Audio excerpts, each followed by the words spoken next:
إن كلنا جميعا خصوصا منذ أسبوعين، منذ يوم الجمعة 7 ماي هناك انتهاكات خطيرة ممنهجة ضد الجزائريات والجزائريين في العاصمة وفي جميع المدن الجزائرية. ولماذا هذه الصيحة؟ لكي نخبر الرأي العام الوطني، لكي الطبقة السياسية، لكي وسائل الإعلام، المنظمات، النقابات، عندما سليمان حميطوش يروح يجيب حكم قضائي من المجلس ويجي يشوف المحامي تاعه في عبان رمضان وما يلقاهش في المكتب، يشد شارع لبومنجل باش يطلع لداره، يعتقل ويقولوا له التجمهر وحده والتحريض على التجمهر. لما سيدة طالبة إيمان وجابر يجيو تاني عيد من دارهم ماشية في العاصمة، يقومون باعتقالها وهي طالبة سنة 5 صيدلة. عندما شيخ في باب الواد هو والزوجة تاعه يجيو يديروا زيارة عائلية، يجي باش يروح للجامع، يقومون باعتقاله ويجوز 48 ساعة فقط لأنه لقاوه في باب الواد. لازم الناس، لماذا هذه الندوة؟ لأن المواطنين ما يقدروش يدخلوا جلسات باش يعرفوا هذه القضايا. 35 شخص الأغلبية جايين في زيارة عائلية يوم 7 جوان المنطقة باب الواد. كاين واحد يمشي في الشارع، كاين طالب يمشي في الشارع، يقومون باعتقالهم طالما أنكم موجودين. اللي يجيو من بجاية ومن تيزي وزو ما نقولكمش، في بعض الأحيان غير تكون اللهجة تاعو باينة تاع المنطقة يتم اعتقاله. وكاين طالبين اللي شرعنا لهم منذ يومين يقومون باعتقالهم، يجوزوا يومين خارج الأطر القانونية. واش يعني خلافا للقانون تعتقل واحد انتايا وتديه البيرتوتة؟ القانون ما يسمح لكش. في التسعينات هكذا صارت آلاف المفقودين اللي لليوم بعد 30 سنة ما بانوش، لأن الضبطية القضائية تشدهم وما تعرفش وين اداتهم. إذن يتصرفوا خارج القانون الشرطة. لكن كثير من الزملاء تاعي يهضروا ويحملوا المسؤولية هذا الجهاز. أنا نقول باللي الذي يتحمل المسؤولية هو النظام السياسي، هي السلطة العليا التي تعطي الأوامر لهؤلاء بهذه الاعتقالات خارج القانون.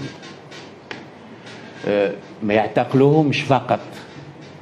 كاين شاب كان يحكي لي منذ يومين في الحراش، يقول لي راهو سبوني وضربوني وبصقوا عليا وسبوني بيمة. عندما نظام يتصرف بهذه الطريقة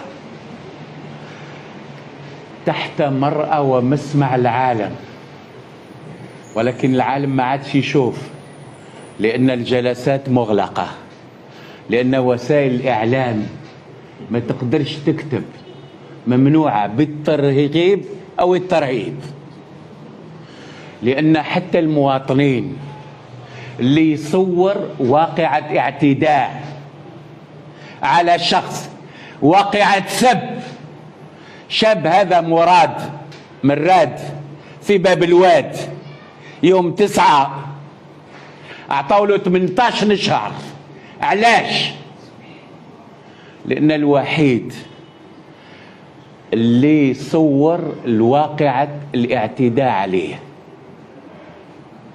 قالوا له أنك تصور واقعة أن الشرطة تجري وراء الناس، هذه صبحت جريمة. لأن على هذه قلنا بأن ندوة صحفية ومخاطبة الجميع، مخاطبة الضمير، لأن نقول في هذه المرحلة من تاريخ البلاد، لأن شكون في هذه القاعة اللي يرضى تكون أختو إيمان طالبة، أو خوه جابر، أو هذه السيدة اللي جات مبجاية، إن هذو كلهم أخواتنا، أبنائنا، أبائنا. هذا الشيخ تاع 73 سنة، هذو كلهم ممكن عائلاتنا، ممكن عائلات حتى الناس اللي خذاو موقف الحياد من هذه الثورة السلمية. أنا نقول لهم من هذا المنبر بأن الحياد لما يكون هناك ظلم هو انحياز للظلم، هو انحياز لنظام ديكتاتوري يتغذى بانتهاكات حقوق الناس فقط باش يوقف ثورة سلمية تهدف إلى تغيير النظام. هذه أخاطب الجميع، الطبقة السياسية، المنظمات الحقوقية، النقابات، كل الناس ما يقدروش بغض النظر عن مواقفهم السياسية، ما يقدروش في ظل هذه الانتهاكات الجسيمة لحقوق الناس ياخذوا موقف الحياد، موقف المتفرج. هذا غير مقبول، غير مقبول إخلاقيا، غير مقبول وطنيا، غير مقبول تاريخيا. على هذه أعرف بأن كثير الإخوة الصحفيين أنتم جسرنا نحو الرأي العام. مع الأسف الشديد أن الصحافة التقليدية والوسائل السمعية البصرية لا يمكن الاعتماد عليها. على هذه الصحافة الإلكترونية أعرف بأنكم عندما تقومون بهذا العمل تعرضون حياتكم، ينتابكم الخوف، يوصل العضب، ولكن نحن جميعا منظمات، محامين، صحفيين، نشطاء، طبقة سياسية، لدينا مسؤولية، مسؤولية الاستمرار، مسؤولية الاستمرار. وكذلك عندما ننشر كلمة الحق، عندما ننشر كلمة الحراك، كلمة الثورة السلمية، إننا نشجع على استمرار الحراك بطرق مختلفة. اليوم المحامين يديروا حاجة، الأسبوع الجاي نتمنى النقابات، لأن ما يقدروش يطردوا ناس تاع الحماية المدنية، يطردوهم، يعتقلوهم، يضربوهم. وفيدرالية النقابات ما تتخذش مواقف. لدينا مسؤولية أخلاقية تجاه شعبنا. لدينا مسؤولية تجاه الشهداء. على هذه نشكر الإخوة الصحفيين المحامين النشطاء اللي حاضرين اليوم، ونقول رغم الخوف اللي يوصل لعظم، لأن بين السجن والاعتقال هناك شعرة، لأن لسنا في دولة سيادة القانون. قال روح شد هذاك وديه، حميطوش شدوه، لأن قالوا لهم روحوا شوفوا شارع أحمد شايب في لاري طونجي، رفدوه ودخلوه للحبس. ولكن لدينا مسؤولية أن نستمر.